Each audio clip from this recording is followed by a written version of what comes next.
नमस्कार, good morning, बहुत स्वागत है आप सभी का। आप देख रहे हैं जी मध्य प्रदेश छत्तीसगढ़। आपके साथ मैं हूं पूजा सचदेवा और मेरे साथ है मेरी सहयोगी कीर्ति दीक्षित। तो स्वागत है आप सभी का द ब्रेकफास्ट शो में। और अगले 1 घंटे में हम आपको मध्य प्रदेश छत्तीसगढ़ के साथ ही देश दुनिया की तमाम बड़ी खबरों से रूबरू कराएंगे, साथ ही आपको बताएंगे स्वस्थ रहने के टिप्स। तो आइए शुरू करते हैं आज का सफर।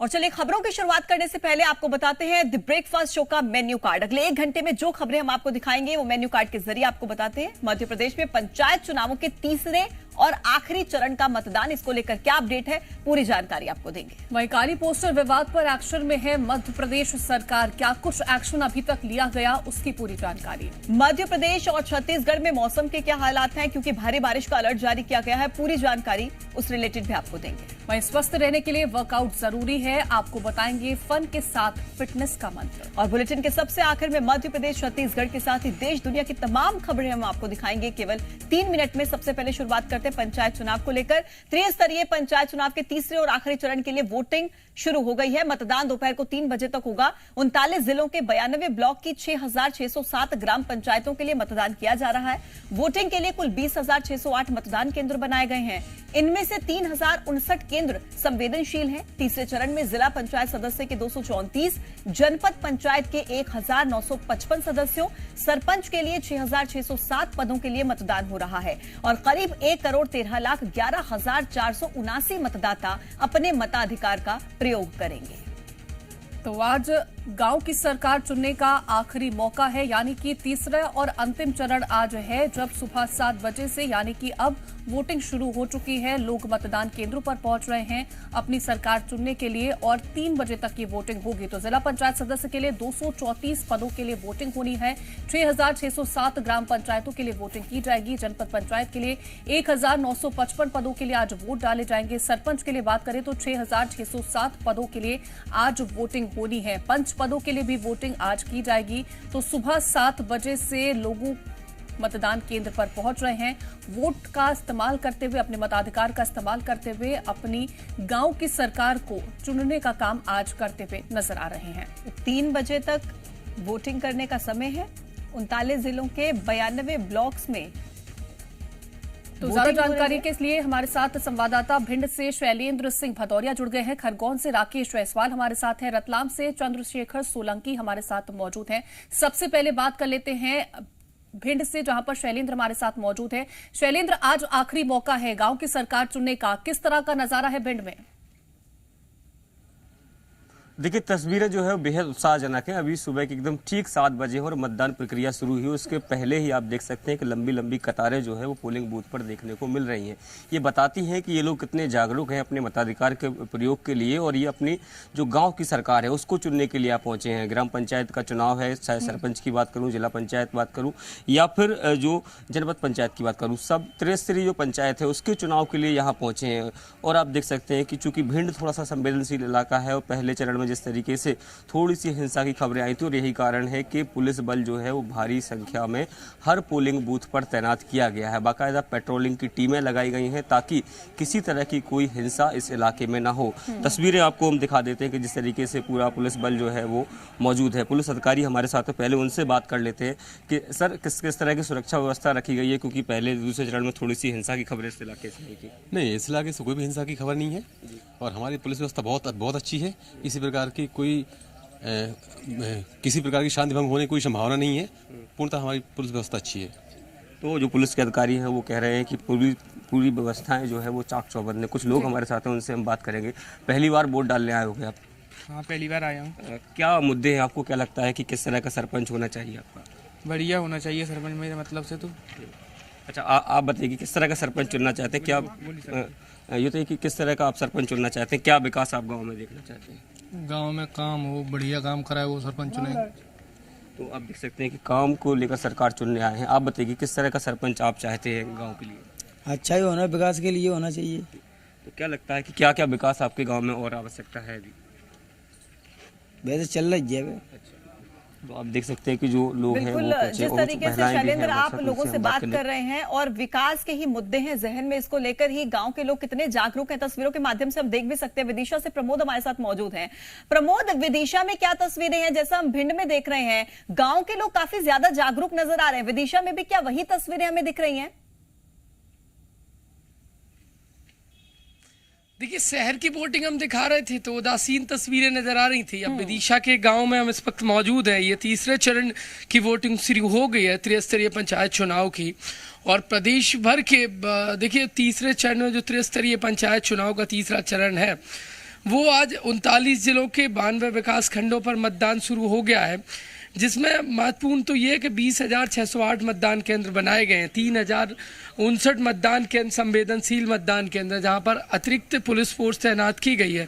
तीसरे चरण की वोटिंग शांतिपूर्वक ढंग से हो, इसको लेकर 40,000 पुलिस बल का डिप्लॉयमेंट किया गया है। महत्वपूर्ण हो जाता है। देखिए, जैसे ही कुछ देर पहले ही वोटिंग शुरू हुई, लोगों की कतार नजर आ रही है। ये विदिशा के चकपाटनी मतदान केंद्र की तस्वीरें हैं।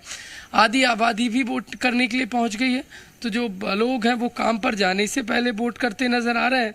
सरपंच पद के जो है वो देखिए वोटिंग हो रही है, पंच के लिए हो रही है, जिला पंचायत के लिए सदस्य के लिए हो रही है और जनपद सदस्य के लिए हो रही है। जो वोट करने के लिए पहुंचे हैं उनके मन में क्या चल रहा है वो जानूंगा मैं। क्या नाम भाई साहब आपका? रामकरण। सुबह से वही वोट करने पहुंच गए आप? हाँ। इस बार क्या सोचकर वोट करेंगे? कैसा सरपंच चाहिए? अच्छा चाहिए हमको सरपंच। अच्छा, हाँ। देखिए, अच्छा सरपंच चाहिए इन्हें। पास की एक तस्वीर है, मेरे सहयोगी दिखाएंगे, इसके बाद मैं वोटर से बात करूंगा। ये अच्छा सरपंच इसलिए चाहिए, ये यहाँ पर स्कूल है और इससे थोड़ी दूर यदि हम देखेंगे तो रास्ता उतना ठीक नहीं है। यदि विकास हुआ होता तो यकीन मानिए इन्हें इस बार अच्छा सरपंच चुनने की ज़रूरत नहीं पड़ती। ये तस्वीर देखिए, पूरा रास्ता, ये पूरी जो रहवासी इलाका है और ऐसा है। यहाँ पर बेहतर सड़कें होनी चाहिए थी जो नहीं है।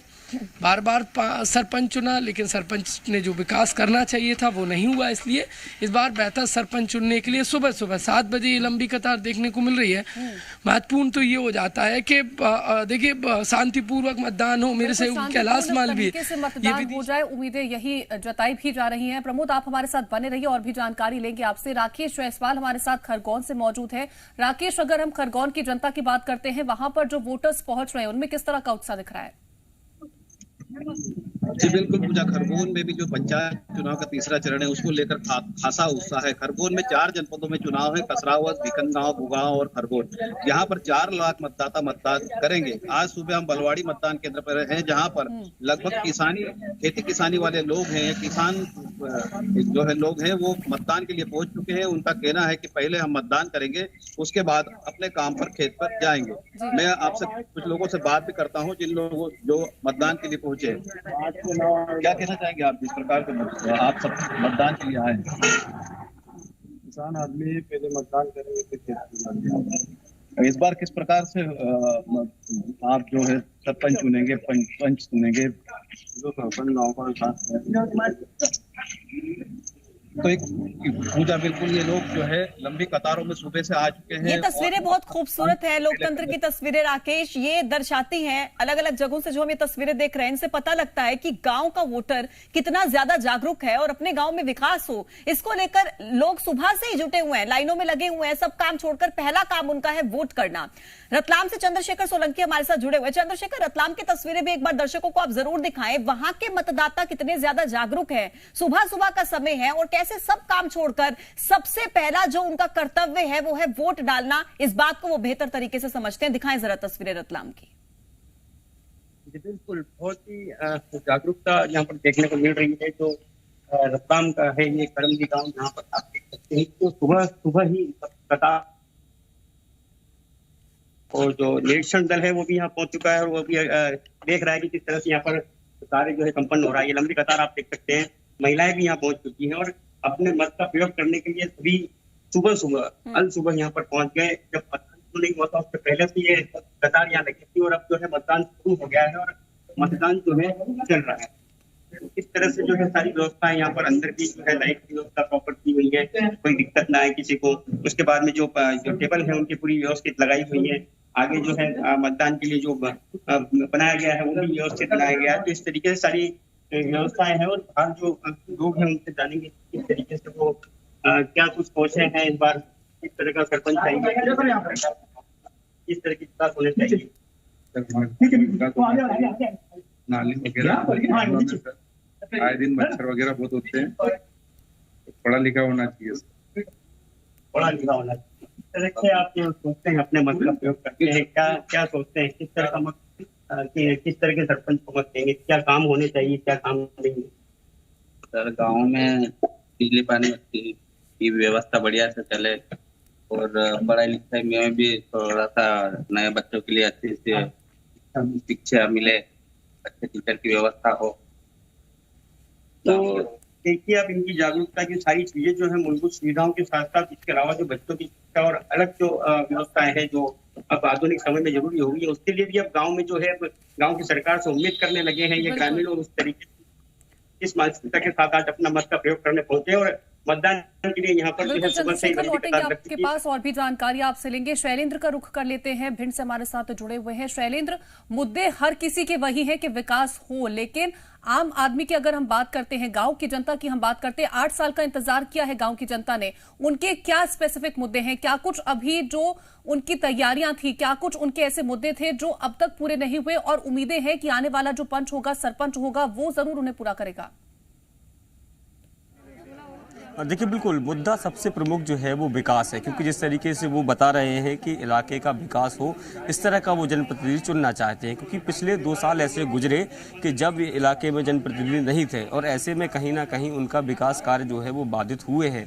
हालांकि जिस गांव में मौजूद हूँ यहाँ दिख रहा है कि कंक्रीट की सड़कें हैं, ठीक पेयजल की व्यवस्था है, मतलब कहीं ना कहीं व्यवस्थाएँ ठीक हैं, लेकिन फिर भी विकास की गुंजाइश जो है वो हमेशा ही बनी रहती है।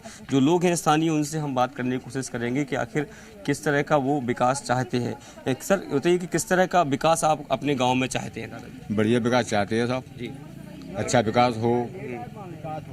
अभी क्या लगता है कौन कौन से ऐसे काम है जो गांव में और हो जाए तो गांव अच्छा बन जाएगा? हैंडपंप है, खरंजा है, और सुविधा है जाए।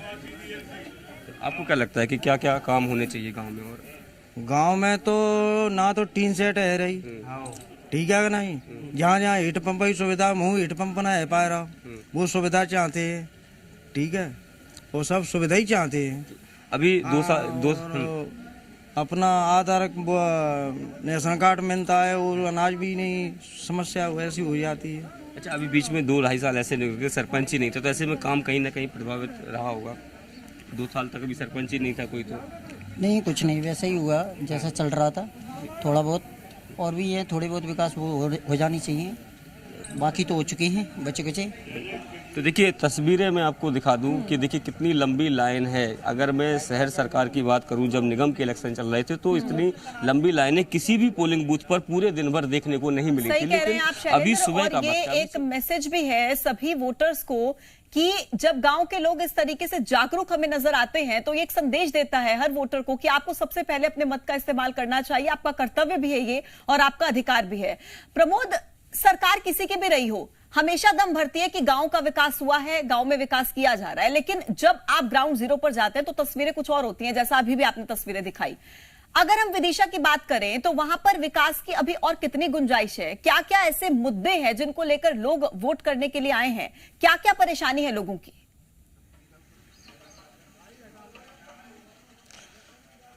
देखिए, सीधे मतदान केंद्र से मतदाता के मन की बात जान लेता हूं कि इस बार क्या सोचकर वोट करने आए। एक भाई साहब हैं, बहुत देर से लंबी लाइन में लगे हैं, ये उनकी वोटिंग पर्ची है, जरा दिखाइए भाई साहब, ये दिखाइए, ये देखिए वोटिंग पर्ची लेकर सुबह सुबह। दूसरा काम बाद में करेंगे, पहले वोट डालेंगे क्योंकि ये अधिकार भी है वोट डालना और ज़रूरी भी है। क्या नाम भाई साहब आपका? राजेश पाठक। अच्छा राजेश जी, इस बार क्या सोचकर वोट कर रहे हैं? पहले मतदान बाद में काम। अच्छा जी, मतलब कैसा जनप्रतिनिधि चाहते हैं, कैसा सरपंच चाहिए? साफ सुथरा जनपद हो, साफ सुथरा विकास करे गाँव का, और ये समस्याएं, कई समस्याएं सुनने वाला हो कम से कम गाँव की, इसलिए साफ सुथरा से चुनेंगे। जितना विकास गांव का होना चाहिए था वो नहीं हुआ, अभी तक नहीं हुआ। यही वजह है कि ये वजह है कि इस कंडीशन खराब है गांव की, और पढ़ा लिखा सरपंच होना चाहिए, योग्य होना चाहिए पढ़ा लिखा। अच्छा जी हाँ, काम करे, हाँ काम करे, विकास करे, गांव का विकास होगा तभी तो। देखिए गांव का विकास हो ये चाहते हैं वोटर बहुत जागरूक हो गया है। एक और भाई साहब क्या करते हैं भाई साहब? मजदूरी करते हैं। हाँ। मजदूरी पे बाद में जाएंगे, पहले वोट करने आ गए। हाँ, वोट करने पहले वोट जरूरी है। हाँ बिल्कुल। देखिए इन वोटरों से सीख लेना चाहिए उनको, जो अब तक घर में इंतजार कर रहे हैं, काम बाद में, पहले वोट जरूरी है, क्योंकि अच्छा जनप्रतिनिधि चुनना है, गांव की तस्वीर बदलनी है, इसीलिए महत्वपूर्ण हो जाता है। क्या नाम दादा आपका? नर्मदा प्रसाद। क्या करते हैं आप? मजदूरी करते हैं। सुबह सुबह वोट डालने पहुंच गए? पहले काम जो ही करता हूँ और फिर जी के बाद काम देखेंगे अपना। इस बार कैसा सरपंच चाहते हैं? अपन सोच चाहते हैं कि अपनी सुने, लोग बागों की भी आ गई कुटी, हमारी कुटी सेहत नहीं है। अच्छा, सरकारी योजनाओं का लाभ दिलाए बस, और का है जी चाहिए, और गाँव का विकास करें। देखिए मजदूर वर्ग है और मजदूर वर्ग चाहता है शासन की जो महत्वपूर्ण योजना है, फ्लैगशिप योजना है, वो सही हाथों में, देखिए उसकी योजनाओं का लाभ मिले और गांव की कमान सही हाथों में जाए। इसीलिए वोटर ये तमाम सोच के साथ मतदान केंद्र पर पहुंचा है। विदिशा के चक पाटनी मतदान केंद्र की तस्वीर है, सुरक्षा के पुख्ता इंतजामात हैं और सुबह सुबह कामकाजी लोग आपके पास बात कर लेते हैं खरगोन से, जहां पर राकेश जायसवाल जुड़े हुए हैं। राकेश, जब हम विकास के मुद्दों की बात करते हैं तो अगर हम महिलाओं को लेकर के बात करें, कहीं ना कहीं उनके थोड़े अलग मुद्दे होते हैं। वहां पर जो महिलाएं पहुंची हैं उनसे बात करने की कोशिश करिएगा, जानिएगा कि क्या कुछ उनकी मांगे हैं, फिलहाल के लिए किस उम्मीद के साथ वो वहां पर पहुंच रही है। जी बिल्कुल, ये खरगोन जिले का जो है मतदान केंद्र है बलवाड़ी। यहाँ पर हम महिला मतदाता से बात पहुंची है। यहाँ पर जो है काफी मात्रा में लोगों की भीड़ सुबह से लग चुकी है। आप देख सकते हैं मेरे सामने मतदान केंद्र पर एक बड़ी लाइन यहाँ पर लग चुकी है, जो मतदान के लिए यहाँ पर लगी हुई है। कुछ मतदाता है हमारे बीच में जो बुजुर्ग भी है, हमसे बात करते हैं। किसकी सरकार से हटे हैं? किसकी सरकार से? गाँव के लोग काम करते हैं। इस बार के खास क्या रहे, जिस प्रकार से चुनाव लेट हुआ है 2 साल बाद? युवा मतदाता भी है साथ में, क्या कहना चाहेंगे आप? अपनी जो भी चल रहा अच्छा चले और अच्छी सरकार चाहते हैं हम, और कुछ नहीं, बस यही चाहते हैं। कैसे सरपंच विकास होना, विकास ये युवा मतदाता भी थे, बुजुर्गवार भी थे, महिला मतदाता भी हमारे बीच में है। हम बात करते हैं उससे, महिला मतदाता से भी। चुनाव इस बार है, काफी मात्रा में महिलाएं पहुंची है हमारे पास। बिल्कुल राकेश, तस्वीरें देख रहे हैं और ये बहुत अच्छी तस्वीरें हैं, बहुत खूबसूरत तस्वीरें हैं। आप बात कीजिए राकेश, बात कीजिए पहले आप। सुबह से यहाँ पे मतदान के लिए आए, क्या कहना चाहोगे? बोल देना आप मोबाइल बाहर, मोबाइल घर रख के आओ। मोबाइल भैया जो भी कोई भी अंदर नहीं रहेगा, इसका ध्यान रख लो। एक दूसरे को आप भी आए हो और इधर कोई जवाबदारी नहीं है। इस बार काम सवेरे का छोड़ के सबसे पहले मतदान क्या है?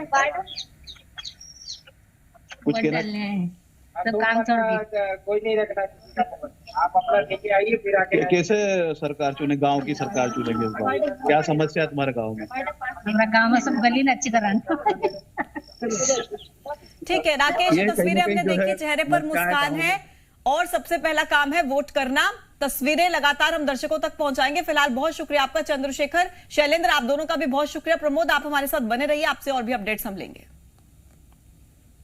तो मध्य प्रदेश में त्रिस्तरीय पंचायत चुनाव से जुड़ी बड़ी खबर है। जिन इलाकों में आज त्रिस्तरीय पंचायत चुनाव हो रहे हैं, वहां के प्रत्याशी और उनके समर्थकों के लिए ये खबर बेहद जरूरी है, क्योंकि वोटिंग या काउंटिंग के दौरान गलती से भी उपद्रव किया तो उसकी भारी कीमत चुकानी पड़ सकती है। दमोह पुलिस ने 25 जून को पहले चरण की काउंटिंग के दौरान उपद्रव करने वाले 7 आरोपियों को गिरफ्तार कर लिया है। इसमें प्रत्याशी के पति और समर्थक भी शामिल हैं। दूसरी ओर निर्वाचन आयोग ने दोबारा मतदान के खर्च की वसूली का नोटिस भी आरोपियों के घर भेज दिया। साथ ही चेतावनी भी दी गई है कि अगर समय से पैसा नहीं जमा कराए तो चल और अचल संपत्ति कुर्क की जाएगी। और ये भी आपको बता दें कि 25 जून को पहले चरण के मतदान के दौरान दमोह के कांकर गांव में प्रत्याशी पति और उसके समर्थकों पर मतपत्र फाड़ने के आरोप लगे थे, जिसके बाद यहां दोबारा 27 जून को मतदान दोबारा कराया गया। तो आज जिन जिन इलाकों में मतदान हो रहा है वहां के प्रतिनिधियों के लिए यह खबर बेहद जरूरी है।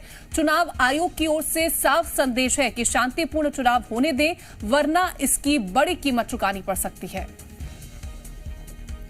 और देखिए, नगरीय निकाय चुनाव के दूसरे चरण के लिए प्रचार प्रसार अब जोरों पर चल रहा है। बीजेपी हो या कांग्रेस, इस चुनावी अखाड़े में एक दूसरे को मात देने के लिए कोई कोर कसर नहीं छोड़ रही। मुख्यमंत्री शिवराज सिंह चौहान कमलनाथ पर जमकर हमला बोल रहे हैं। सीधी में चुनावी जनसभा को संबोधित करते हुए उन्होंने कमलनाथ के लिए कहा कि वो भी आजकल आतंकवादी जैसे हो गए हैं, इसलिए अधिकारी और कर्मचारियों को धमकाते रहते हैं। आजकल तो कमलनाथ भी आतंकवादी जैसे हो गए, वो धमका रहे हैं। कल भी धमकाया अधिकारी कर्मचारियों को, मैं देख लूंगा, कल के बाद परसों आता है मैं निपटा दूंगा, तुम भारतीय जनता पार्टी का साथ दे रहे हो। अरे कमलनाथ दादा, जब तुम मुख्यमंत्री थे तब भी चमकाते और धमकाते थे, उनको अपमानित करने का काम करते थे।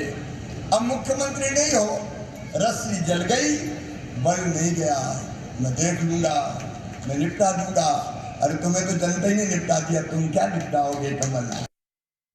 कटनी में सीएम शिवराज सिंह और प्रदेश अध्यक्ष बीडी शर्मा ने बीजेपी मेयर प्रत्याशी ज्योति दीक्षित के समर्थन में प्रचार कर जनता से वोट की अपील की। कटनी पहुंचने पर सीएम और बीडी शर्मा का जगह जगह स्वागत किया गया। सीएम शिवराज ने कमलनाथ पर तंज कसते हुए कहा कि कांग्रेस के लिए प्रचार करने आए थे, लेकिन भीड़ नहीं जुटा पाए।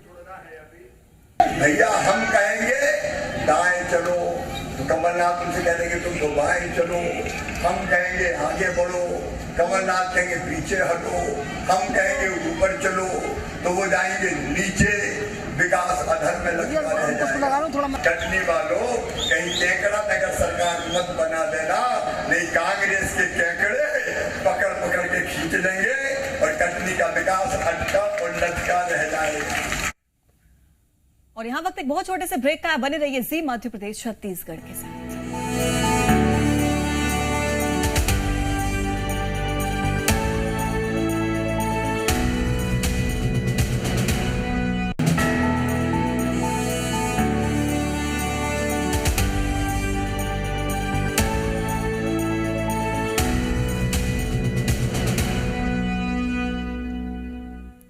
तो एक बार फिर से आप सभी का स्वागत। खबरों में आगे बढ़ते हैं। काली पोस्टर विवाद पर मध्य प्रदेश पुलिस एक्शन में आ गई है। फिल्म की डायरेक्टर लीना मणिमेकलाई के खिलाफ डीसीपी क्राइम ने लुकआउट नोटिस जारी कर दिया है। अब फिल्म के पोस्टर को लेकर के भोपाल पुलिस ने ट्विटर को भी नोटिस भेजा है। गृह मंत्री के निर्देश पर डीसीपी क्राइम की तरफ से नोटिस भेजा गया, जिसमें लीना मणिमेकलाई की विवादित पोस्ट को 36 घंटे में हटाने का अल्टीमेटम दिया गया।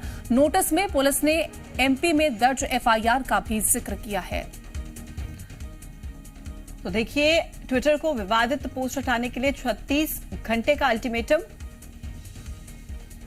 इस वक्त की बड़ी खबर आप तक पहुंचा रहे हैं। पुलिस ने ट्विटर को भी नोटिस भेजा है। गृह मंत्री के निर्देश पर में एफआईआर दर्ज कर ली गई है और अब ये मांग की गई है कि मध्य प्रदेश के गृह मंत्री ने कल ही कह दिया था कि लुकआउट सर्कुलर जारी करवाने के लिए वो केंद्र को लिखेंगे।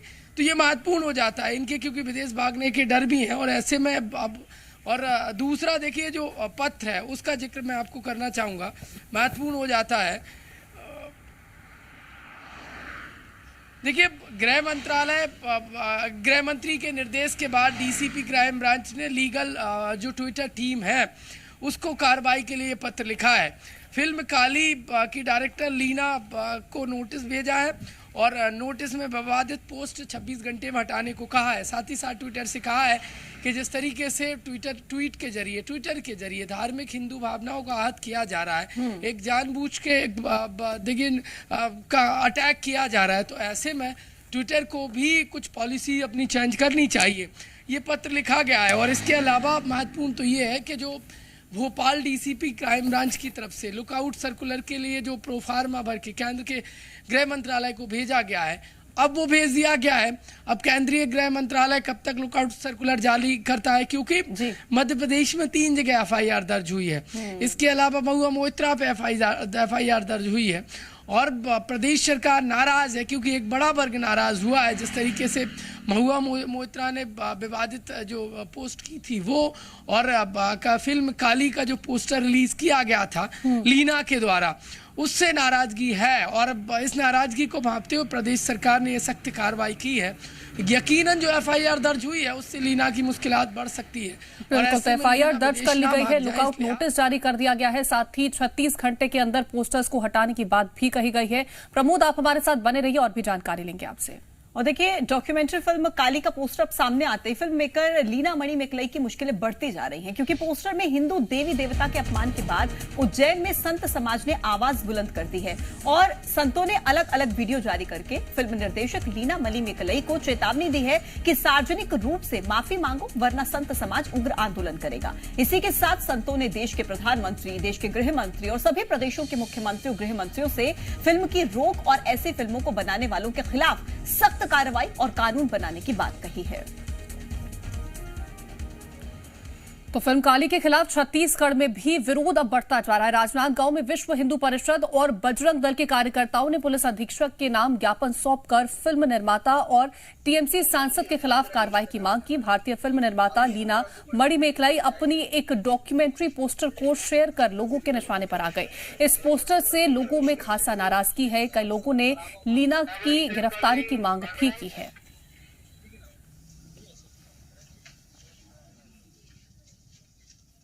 तो इस विवादित फिल्म को लेकर विवाद नहीं थम रहा है। कवर्धा में भी बीजेपी युवा मोर्चा ने फिल्म डायरेक्टर के खिलाफ पुलिस में शिकायत दर्ज करवाई है। इसी के साथ पिपरिया के भी एक युवक पर हिंदू देवी देवताओं के अपमान का आरोप लगाया।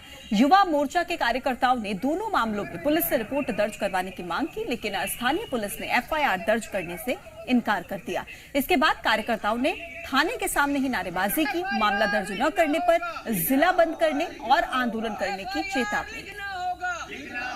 विधायक के दबाव में काम करना बंद करो।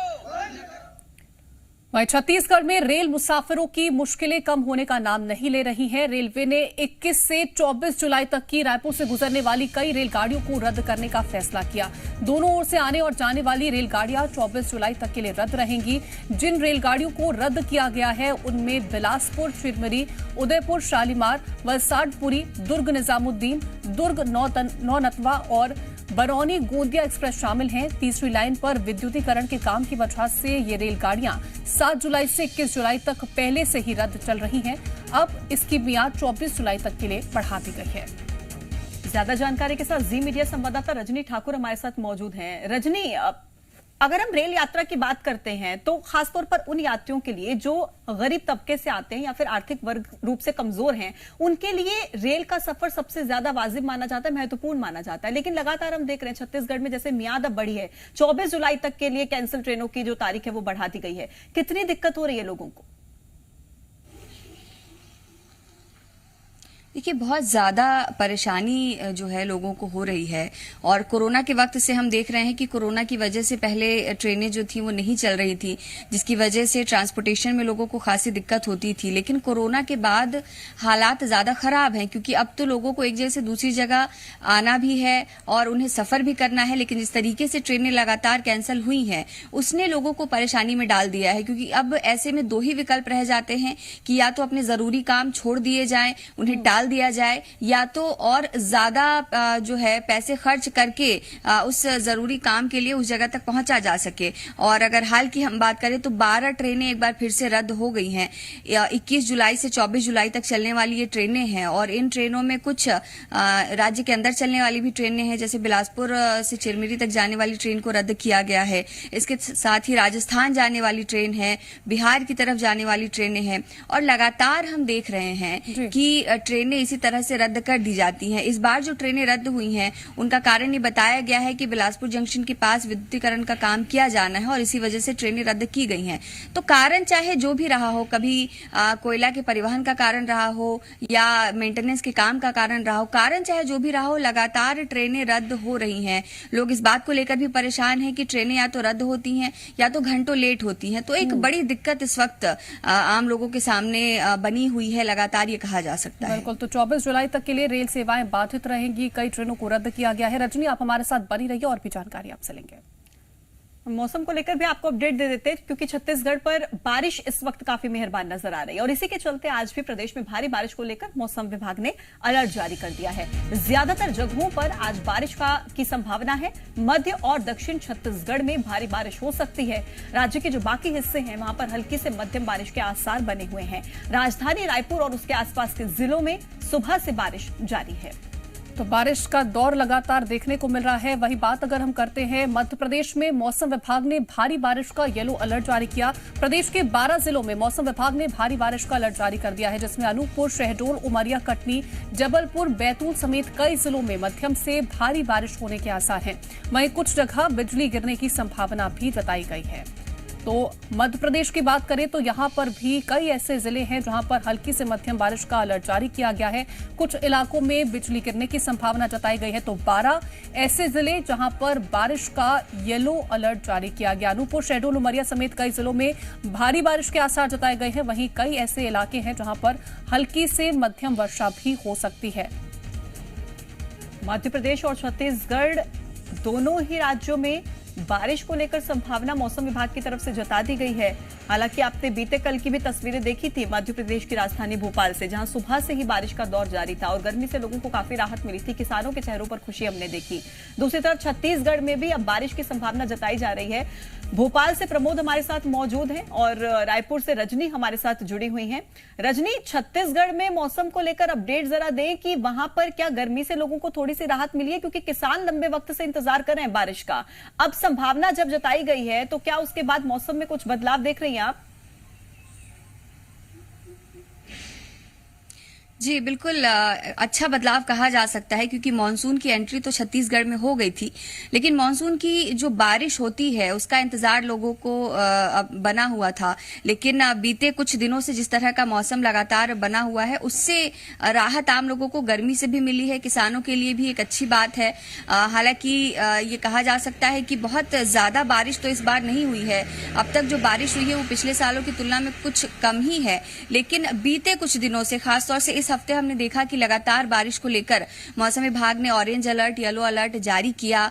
खासतौर से जो सरगुजा का इलाका है, बस्तर का इलाका है, इन इलाकों में भारी बारिश की लगातार संभावना जताई गई और उस हिसाब से बारिश देखने को भी मिल रही है। न सिर्फ बस्तर और सरगुजा के हिस्सों में बारिश देखने को मिल रही है, बल्कि प्रदेश के बाकी इलाकों में भी इस बार ये कहा जा सकता है कि बीते 4 से 5 दिनों में अच्छी बारिश हुई है। राजधानी रायपुर की अगर मैं बात करूं तो यहाँ पर कल रात से ही बारिश हो रही है। इसके पहले भी लगातार हल्की से मध्यम बारिश जो है वो होती रही है। तो फिलहाल मौसम बहुत अच्छा बना हुआ है, खुशनुमा बना हुआ है और उम्मीद हम यही करेंगे कि अच्छी बारिश हो, ताकि बारिश के बाद भी किसानों को जो दिक्कतें होती हैं, उम्मीद यही है कि अच्छी बारिश हो ताकि किसानों के चेहरे खिलते नजर आए। रजनी, लौटेंगे आपके पास, प्रमोद का रुख कर लेते हैं। प्रमोद, बीते दिनों आपने तस्वीरें दिखाई थी कि किस तरह से मूसलाधार बारिश कई इलाकों में हो रही है, लेकिन अभी भी कुछ ऐसे इलाके हैं जहां पर लोग इंतजार करें कि बारिश हो। तो कौन से इलाके जहां पर येलो अलर्ट है और कौन से ऐसे इलाके जहां पर अभी भी इंतजार जारी है बारिश का?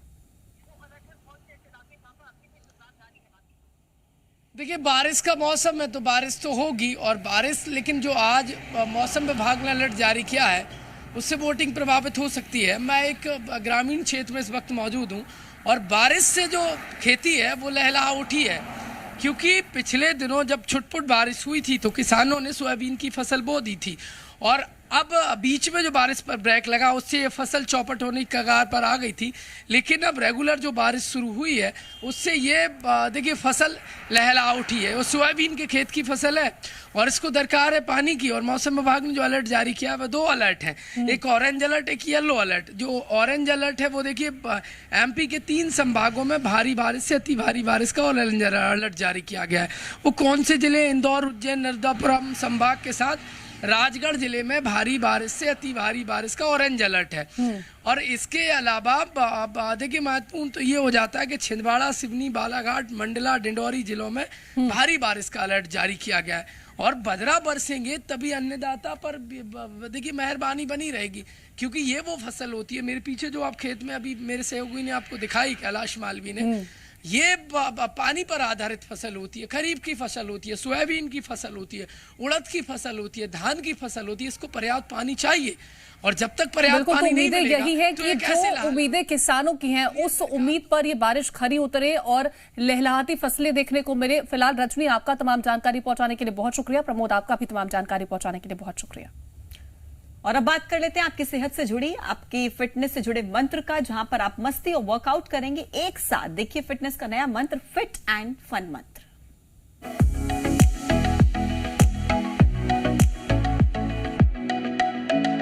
आप देख रहे हैं फिट एंड फन, जिसमें हम करने वाले हैं बहुत बढ़िया वर्कआउट, बहुत बढ़िया म्यूजिक के साथ। आज करेंगे हम एक full body workout. So let's get started. Are you ready?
Watching Fit and Fun and stay active.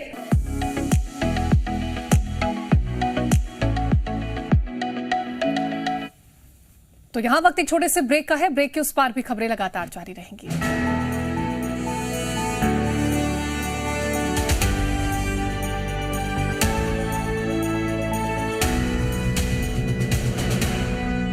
खबरों में बने रहने के लिए आप हमारे फेसबुक, ट्विटर और इंस्टाग्राम पेज को फॉलो कर सकते हैं। लेटेस्ट अपडेट के लिए आप हमारे यूट्यूब पेज को सब्सक्राइब भी कर सकते हैं और हाँ, बेल आइकन पर क्लिक करना ना भूलें।